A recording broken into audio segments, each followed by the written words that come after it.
آقا کریم نے صفوں کو سیدھا کرنے کی تلقین کرتے ہوئے کہا کہ مت سمجھنا کہ میں صرف آگے دیکھ رہا ہوں، میں آگے بھی دیکھ رہا ہوں، میں پیچھے بھی دیکھ رہا ہوں، تمہارے رکوعوں کو بھی دیکھ رہا ہوں اور دلوں میں پیدا ہونے والے خشوعوں کو بھی دیکھ رہا ہوں۔ یہ حضور کی نظر کا کمال ہے۔ اور حضرت عبداللہ ابن عباس رضی اللہ تعالیٰ عنہ فرماتے ہیں کان رسول اللہ صلی اللہ علیہ وآلہ وسلم یرا فی اللیل فی الظلمہ کما یرا فی النہار فی الضوء۔ حضور رات کی تاریکی میں یوں دیکھتے تھے جس طرح دن کے اجالے میں دیکھتے تھے۔ میں نہیں دیکھ سکتا، یہ دیکھو یہ روشنیاں ہیں، یہ لائٹیں لگی ہوئی ہیں اور میں یہاں سے دیکھ رہا ہوں، اگر یہ چراغاں ختم ہو جائے، یہ روشنیاں بجھ جائیں تو وہ دور چیزیں لکھی ہوئی ہیں وہ تو دکھائی نہیں دے گی، یہ کتاب میری جھولی میں بھی ہوگی میں پھر بھی نہیں دیکھ سکوں گا، اس لیے کہ میری آنکھیں نور ہیں، لیکن یہ اتنی دیر تک نہیں دیکھ سکتی جب تک یہ خارج کی روشنی بھی موجود نہ ہو۔ لیکن حضور سراپا نور ہیں، حضور ظلمت میں بھی دیکھتے تھے، روشنی میں بھی دیکھتے تھے۔ چونکہ میری آنکھیں ان روشنیوں کی محتاج ہیں، کائنات کی ساری روشنیاں شمس و قمر بھی میرے حضور کے محتاج ہیں، اس لیے حضور علیہ الصلوۃ والسلام شمس و قمر کی روشنی کے محتاج نہیں تھے۔ حضور کی مبارک آنکھیں جو ہیں وہ اندھیرے میں بھی دیکھتی تھیں اور حضور کی آنکھیں روشنی میں بھی دیکھتی تھیں۔ آقا کریم علیہ السلام نے ایک موقع پہ ارشاد فرمایا وَإِنَّ مَوْعَدَكُمُ الْحَوْض وَإِنِّي لَأَنظُرُ إِلَيْهِ مِن مَقَامِي هَٰذَا، بخاری مسلم باقی کتب حدیث میں موجود ہے۔ فرمایا کہ تمہارا جو حوض کوثر پر وعدہ ہے جہاں میں تمہیں جام بھر بھر کے دوں گا، فرمایا میں یہاں کھڑا ہوں اور یہاں کھڑے ہو کے اس کو دیکھ رہا ہوں۔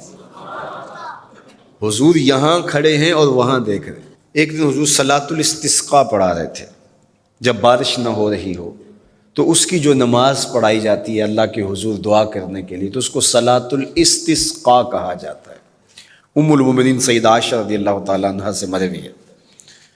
تو نماز پڑھاتے پڑھاتے حضور نے ہاتھ آگے کیا پھر پیچھے کھینچ لیا، تو عمومی طور پہ ایسا نہیں ہوتا، تو صحابہ نے جب دیکھا تو بعد میں کسی نے پوچھا حضور آج نماز میں آپ نے ہاتھ آگے بڑھایا اور پیچھے کھینچ لیا، مجھے بتائیے کہ حالت نماز میں نظر کہاں ہونی چاہیے؟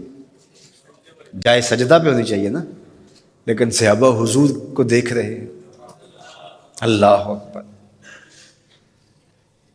صحابہ سے کسی نے پوچھا کہ تم بتاؤ ظہر اور عصر کی نمازوں میں حضور قرات کرتے تھے؟ کہا ہاں کرتے تھے، بخاری میں ہے۔ تمہیں کیسے پتہ ہے کرتے تھے؟ کہا نحن نعلم باضطراب لحیتہ، ہم حضور کی مبارک داڑھی کی جنبش سے اندازہ کرتے تھے کہ قرات ہو رہی ہے۔ معلوم ہوا نماز بھی چلتی رہتی تھی، رخ محبوب کی دید بھی ہوتی رہتی تھی۔ اور اقبال کہتا ہے شوق تیرا اگر نہ ہو میری نماز کا امام، میرا رکوع بھی حجاب میرا سجود بھی حجاب۔ اللہ اکبر۔ تو حضور نے ہاتھ آگے بڑھایا اور پھر کھینچ لیا۔ پوچھا گیا حضور یہ آج نماز میں ایک نئی چیز ہم نے دیکھی، آپ نے ہاتھ آگے بڑھایا پھر کھینچ لیا؟ فرمایا ہاں، جنت میں کھجوروں کا ایک خوشہ لٹک رہا تھا، میں اس کو توڑنے کے لیے ہاتھ ڈالا تھا پھر میں نے چھوڑ دیا، اور اگر میں توڑ لیتا تم قیامت تک کھاتے رہتے ختم نہ ہوتا، لیکن میں نے کہا نہیں چلو پھر قیامت کو ہی صحیح۔ اب حضور کھڑے کہاں ہیں؟ مدینہ المنورہ میں، اور جنت کہاں ہے؟ سدرۃ المنتہا سے اوپر۔ سر پٹ گھوڑا دوڑے اور تیز رفتار گھوڑا، تازی گھوڑا، 500 سال دوڑنے کے بعد پہلے آسمان تک پہنچے، پھر اتنی موٹائی آسمان، پھر دوسرا آسمان، پھر تیسرا آسمان، درمیان میں پھر خلائیں بھی، پھر وہاں سے 7 آسمانوں کے بعد کہیں سدرۃ المنتہا، اور قرآن بتاتا ہے کہ جنت بھی سدرۃ المنتہا کے پاس ہے، پھر آگے جنت، اور جنت کے جو درخت ہیں وہ 70,000 سال کی اونچائی پر ہیں، وہاں لٹکتی ہوئی کھجوروں کے خوشے، اور حضور علیہ السلام نے یہاں کھڑے ہو کے ہاتھ بڑھایا اور وہاں حضور کا ہاتھ پہنچ گیا۔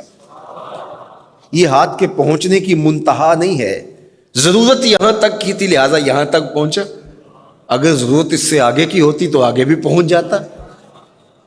تو حضور کا ہاتھ یہاں سے یہاں تک پہنچا. یہ حدیث پاک میں نا، میں اور آپ ہاتھ اٹھائیں تو ہمارا ہاتھ کہاں تک پہنچتا ہے؟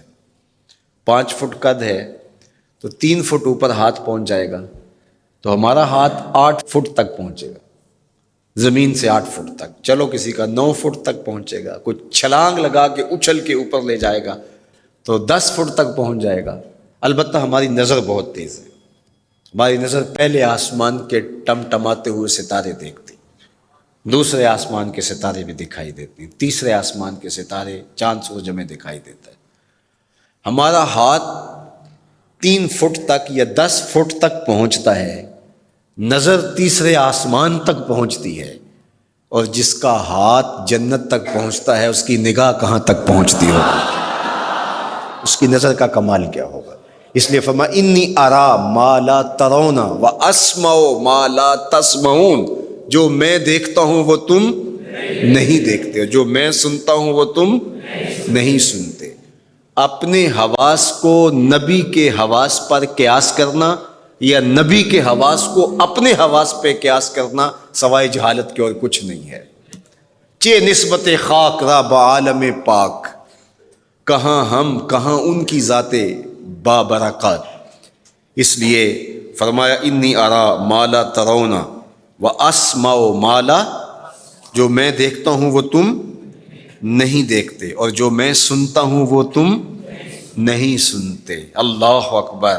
ہماری آنکھیں تو چمکتے ہوئے سورج کو دوپہر کے وقت نہ دیکھ پائیں، چندھیا جائیں، آنکھوں میں پانی اترنے لگے، اور محبوب کی آنکھیں بے حجاب دیدار رب کریں.